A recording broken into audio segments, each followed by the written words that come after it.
संगीतकार मदन मोहन ने फिल्म के एक्टर मनोज कुमार को फोन किया और कहा, राज खोसला का दिमाग खराब हो गया है।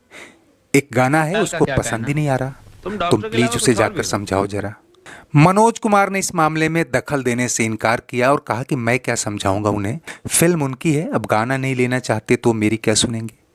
लेकिन दोस्तों, दुनिया का दस्तूर है, जब कुछ नया, कुछ बड़ा और कुछ धमाकेदार होने वाला होता है तो पहले ऐसी ही उथल पुथल होती है।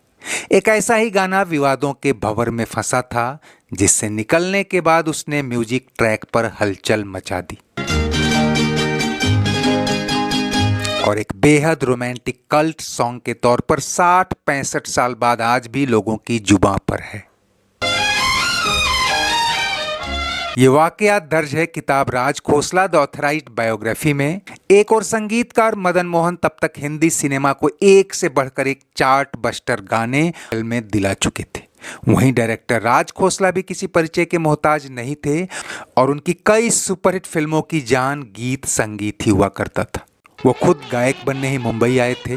उनकी जगह कोई और होता तो संगीतकार इस गाने को जबरन रखवा देते, लेकिन अब फिल्म के प्रोड्यूसर एन सिप्पी भी राज खोसला पर दबाव नहीं डालना चाहते थे।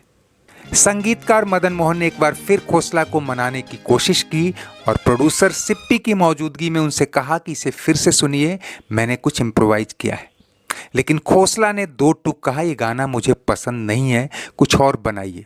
मदन मोहन हैरान थे कि जिस डायरेक्टर को गीत संगीत की इतनी अच्छी समझ है, वो इसे इस तरह क्यों ठुकरा रहा है।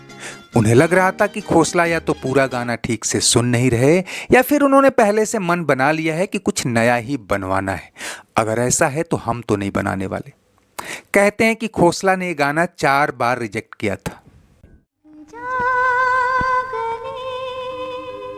शूटिंग की डेट में सिर्फ 5 दिन बचे थे और प्रोड्यूसर एन सिप्पी संगीतकार पर दबाव डाल रहे थे कि इसे जल्द से जल्द फाइनल कीजिए। मदन मोहन ने कहा कि अब हम इससे बढ़िया क्या कंपोज करें। लता की आवाज में हमने एक डमी रिकॉर्ड किया है और मैं दावे से कहता हूं कि ये गाना हिट होगा। अब सिप्पी को भी लगा कि किसी तरह ये गाना ही शामिल करवा लेना चाहिए और उन्होंने ही मदन मोहन को सलाह दी कि फिल्म के लीड हीरो मनोज कुमार को फोन कीजिए और कहिए कि वो खोसला से बात करें।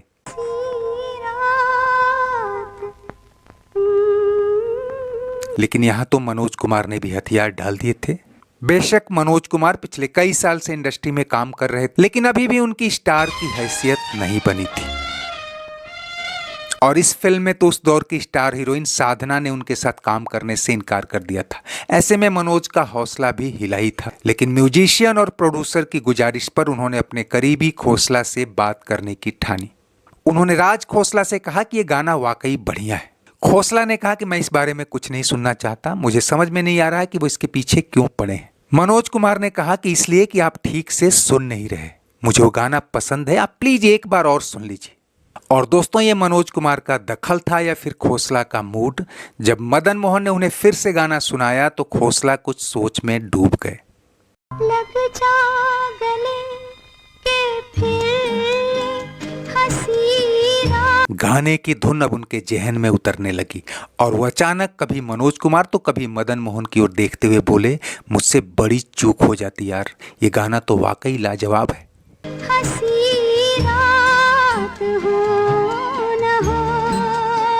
खोसला अब इसकी धुन पर मंत्र मुग्ध हो गए और कहा कि मैं कितना मूर्ख था जो इसे अब तक खारिज करता आया था।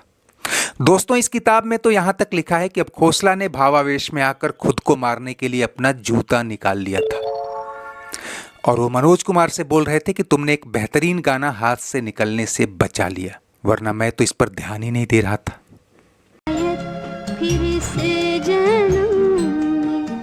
दोस्तों, वैसे तो इस फिल्म में 6 गाने थे, लेकिन ये गाना न केवल उस फिल्म की पहचान बन गया बल्कि उस दौर के बेहतरीन और सबसे ज्यादा सुने जाने वाले रोमांटिक गीतों में शुमार हुआ।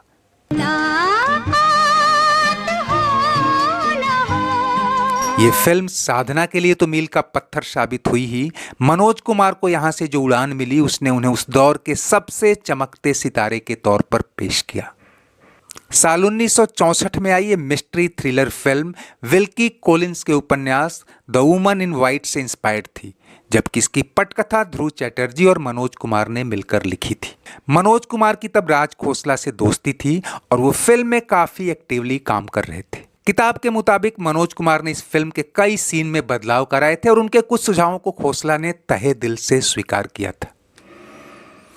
फिल्म डॉक्टर आनंद के गाड़ी चलाते हुए एक अनजान महिला के संपर्क में आने से शुरू होती है और यहाँ से कहानी इतने रहस्यमयी तरीके से दर्शकों को बांधने लगती है कि कुछ बेहद रोमांटिक गाने भी मिस्ट्री सॉन्ग लगने लगते हैं।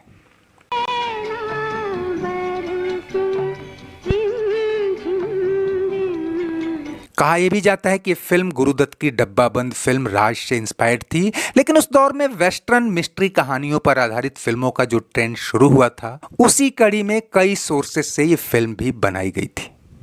दोस्तों, मनोज कुमार की पहली सबसे बड़ी हिट की चर्चा आज हम इसलिए भी कर रहे हैं कि आज ही उनकी पहली पुण्यतिथि भी है। पिछले साल ही वो इस दुनिया से विदा हुए थे और अपने पीछे छोड़ गए उन तमाम फिल्मों की फहरिस्त जिनमें एक्टिंग के अलावा बतौर निर्माता निर्देशक भी उन्होंने अपनी गहरी छाप छोड़ी थी। फिल्म वो कौन थी मनोज कुमार और साधना के अलावा राज खोसला की फिल्मोग्राफी में भी खास स्थान रखती है। इसके सुपरहिट होने के बाद खोसला ने साधना को लेकर 2 और मिस्ट्री थ्रिलर फिल्में बनाई। साधना को भी जो नामो शोहरत इस फिल्म ने दिलाई, उसके दम पर वो पर्दे पर तो छाई ही रही। इसे एक गाने ने उन्हें लाखों दिलों के करीब ला दिया।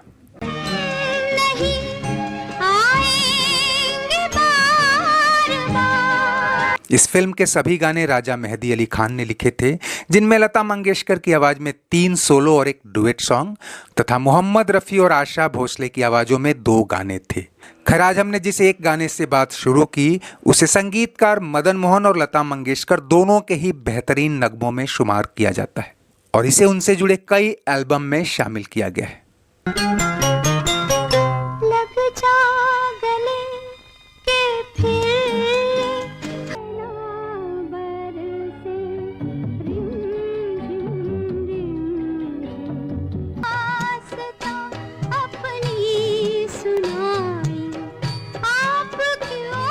तो इस खूबसूरत कल्ट सॉन्ग और मनोज कुमार को विनम्र श्रद्धांजलि के साथ आज बस इतना ही। चलते चलते वीडियो लाइक और शेयर तो करें ही, अगर चैनल सब्सक्राइब नहीं किया है तो वो भी करते चलें। कमेंट बॉक्स में आपकी हर राय का स्वागत है। शुक्रिया, नमस्ते, आभार।